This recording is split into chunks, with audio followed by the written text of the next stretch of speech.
It's a moment of truth time. We're at Snyman's 4x4, just outside Cape Town. This is both the most exciting part of the entire project, showing Paul and Joubert the Landcruiser, but what happens in the next 20 minutes will determine if this half-million-kilometer Landcruiser is financially viable.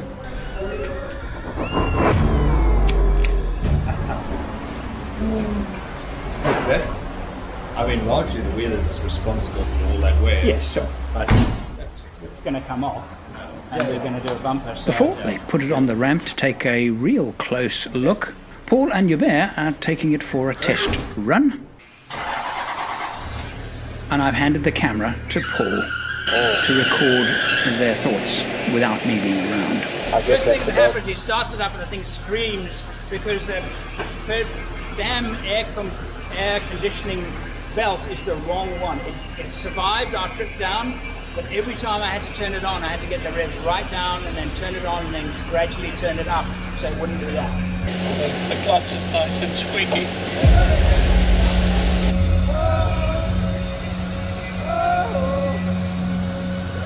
It's always an interesting time to go and test drive a vehicle and see what we pick up. It's going to be very interesting to hear what they have to say about it.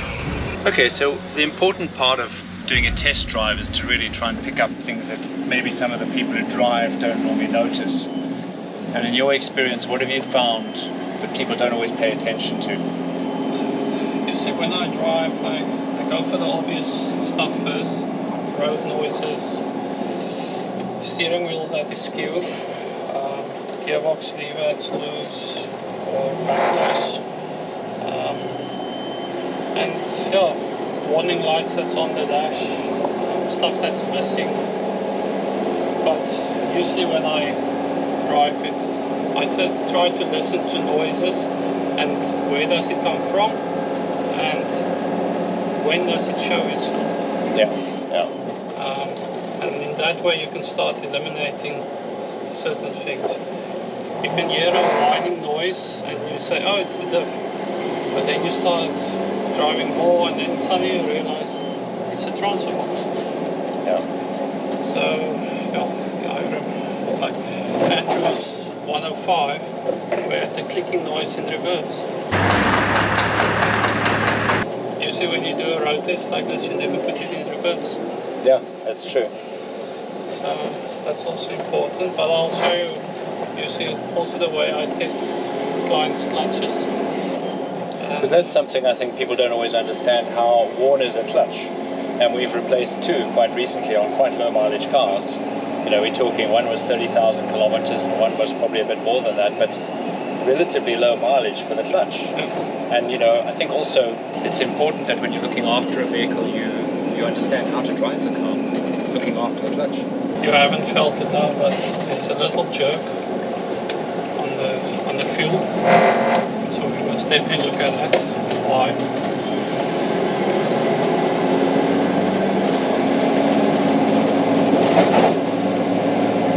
Yeah, the noise. And also, you can actually hear the exhaust. It's got a very high-pitched noise, so that can be a baffle that was loose. Yeah. We'll see when it's on the lift. But overall, so far, it's not too bad for the kilometers. I think that's the reality. You know, when you're looking at a vehicle, you've got to take into account what are the kilometers on this truck relative to what we feel. Actually, it still pulls quite nicely. Yeah. There's definitely a jerk when you accelerate. Yeah. So I think also taking time to do a test drive, it does take time, and not everyone makes the time to do a proper test drive. They jump in the car, whiz around the block, and then hopefully they've found a problem or not. You know, it's like a doctor spending 10 minutes with you, can't pick it all up. So we've got a very nice hill here in Brackenfell. Test my handbrake, it works. And I test the clutch. See how it actually pulls away with low revs. It's nice and smooth. Yeah. You see, what I always do with the clutches, I test it in reverse. Yeah. Because you do get clutches that shows no problems. As soon as you test it in reverse, it starts jumping. Yeah. But the squealing on the foot starts telling me it's the bushing that is dry. On the actual pedal, yeah. Yeah. That's need to either replace the bush or just lubricate. And I think some of that is little wear and tear detail, which not everyone does, but I think if you do that, you know, you pick up a little squeak here. I mean, noises, rattles and squeaks drive anyone insane. Right? So now you're going to do your reverse test of the clutch.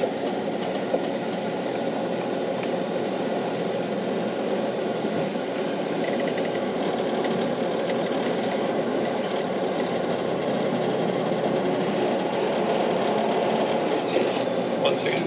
It's good. Yeah. That's very good. It tells me it may have been changed. Yeah. Once or twice in its life. But still, you know, if you're trying to make a decision on what you absolutely need to do, and you're trying to work within a budget of your mechanical work, then, you know, depending on how high it's taking off the floor, you've still got some life in the clutch. So you're finding the brake's good, it's pulling up nice and square. It's nice and high.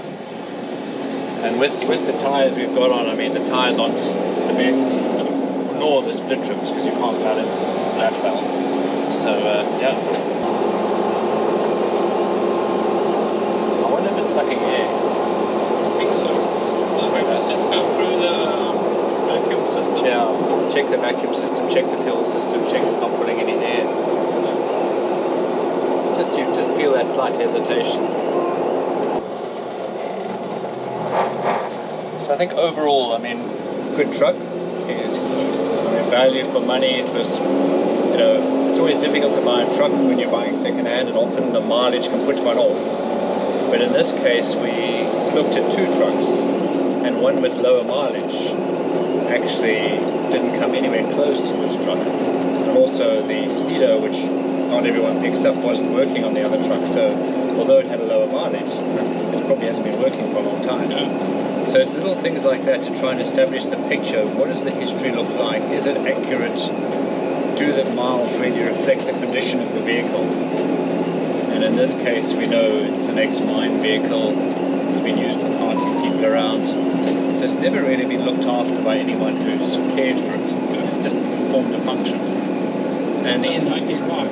Yeah, just make it drive and get it go, keep it going, which says a lot for, you know, the fact that the truck's still in good driving condition. Yeah. Well, I think that's the part. You know, we've driven it, we've got some story of what's happening. Now what we're going to do is go through, put it on the ramp, start stripping parts to actually give us the rest of the story on what we find. Look at the axles, look at the wheel bearings, you know, pull the diffs out, check those, and from there we can get a proper picture of what we really need to do to this truck. Alright, phone light is working. So that's working. Then we turn the buttons. Both connected. They've both gone solid, which is great.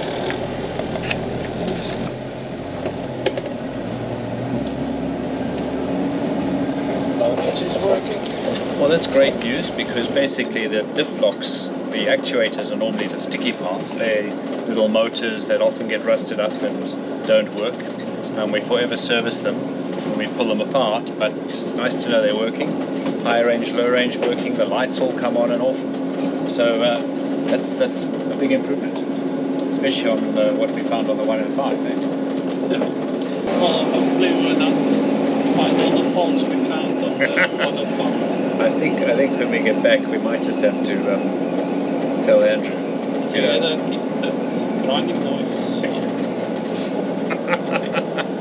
That jerking you're feeling. Yeah. I think there's a piston lock. There's a compression problem. Listen, he's out to get us back. definitely. So I'm sure he will. you will. You will.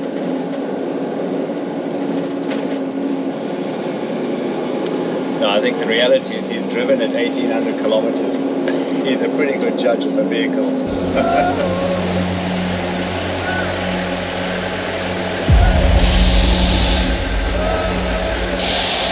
Do I eat it? Don't forget. Because this is the best part about the car. We found some Drew horse in it. There was a noise in the back. You're kidding. Oh, serious? Horrible. That was noisy. That was noisy. Yeah, this was noisy as well. But after we sorted those noises out, we could actually hear the car driving quite well. Yes. And she drives well. She drives really well. I mean, honestly. No, I can't complain about this car. The steering is a bit skew, but like you said, you put another steering wheel on. Yeah. And then wheel balancing is out. Yes. But Not badly, but it's out. I can feel that. You know, with split rims and those tyres, Yeah, it's almost impossible. Impossible to balance.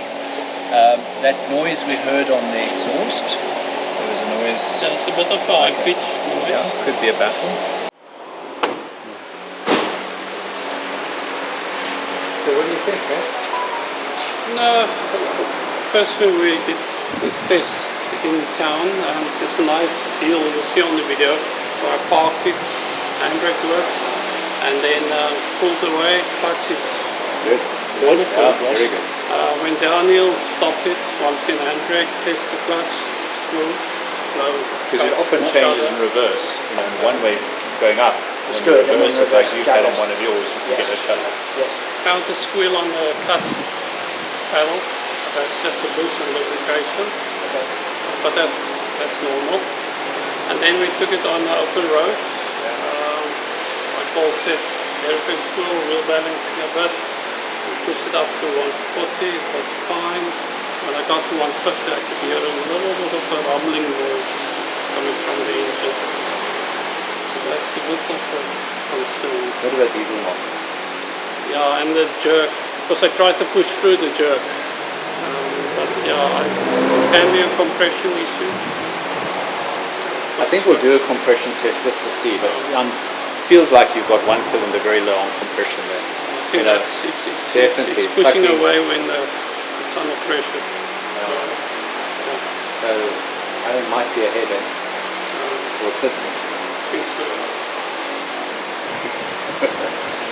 I think if we could get it to 160, we'd do well. I don't actually know whether to take it seriously.